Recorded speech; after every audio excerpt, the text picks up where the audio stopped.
Today we're going to talk about exponents and dealing with products being multiplying. We'll start by getting a basic understanding of what an exponent looks like. We have three parts. We have our base, which is usually the part that has the exponent. Another word for exponent is power. And finally we have our coefficient, which is that number in front of x. All three parts are used and must be read. Now, a few words here. Multiplication. First of all, repeated addition is expressed by using multiplication. When we add over and over again, that's a faster way to do it is to multiply. In the same vein, when we multiply over and over again, we can make that faster by using exponents. Now, the thing you're going to need to remember about exponents is that exponents are not math. They're instruction. They tell you exactly what to do and how to do something.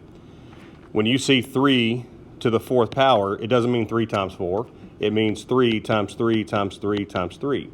You multiply it 4 times. So the exponent's actually instructions.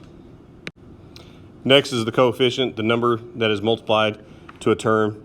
I'm going to write it again because eventually you need to learn this word, and we will talk about it many, many times. We've done it already so far, so write it down again. Thank you. So as we start this, we're going to be looking at multiplication of powers. Now the word that you're going to hear me say over and over and over again is the word expand. You're going to figure out exponents pretty quickly, and as you do, you're going to learn shortcuts. You're going to be able to work it just fine. But the one thing you can always fall back on is if you expand what it is that you're looking at, you're hardly ever going to make any mistakes, even if that expansion just means in your head or something. So as I talk through this, you're going to hear me use the term expand, and sometimes it means to write things over and over again. Sometimes it means to imagine it written over and over again in our heads. So in our first case here, we have x to the 3rd times x to the 4th. When I say to expand, that means you write x times x times x, and then times x times x times x times x. Now, of course, you probably understand what that means, but expanding, you can see exactly what you have here. Even though there's 7 x's, and you're going to write this with exponents as x to the 7th, the exponent itself has no mathematical value. It's the 7 tells you how many times you wrote it. Now, hopefully what you notice is that 7 is the same as the 3 originally plus the 4 originally. 3 plus 4 is 7. So you can kind of come up with a shortcut here, or a rule. We're not going to call it a shortcut. We're going to call it a rule. X to the a times x to the b is the same as x to the a plus b.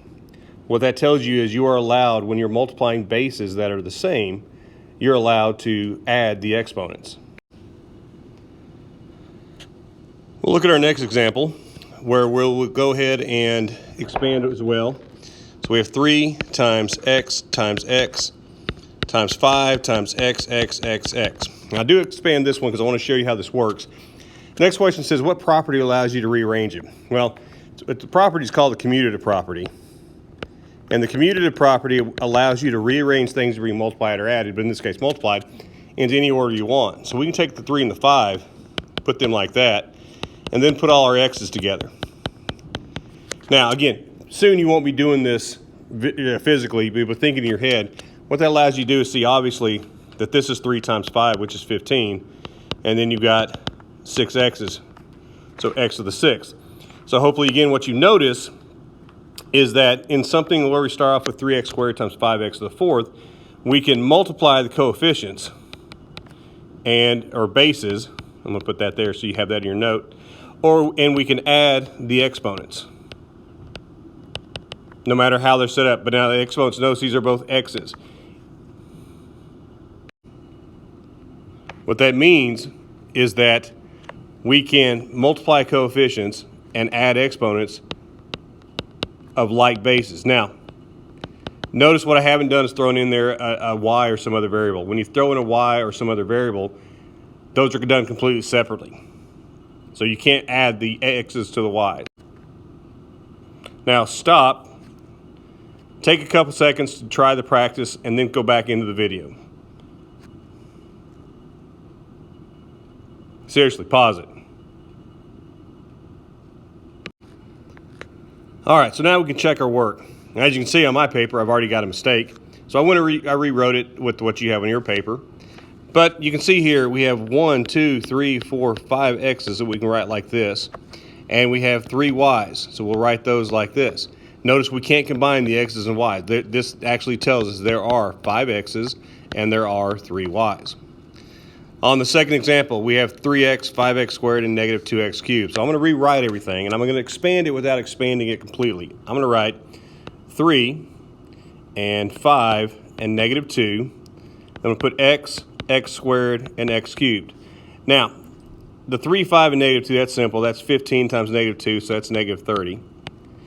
With my x's, be very careful. Some of you went and added that, and you added the 2 and the 3, and you got x to the 5th.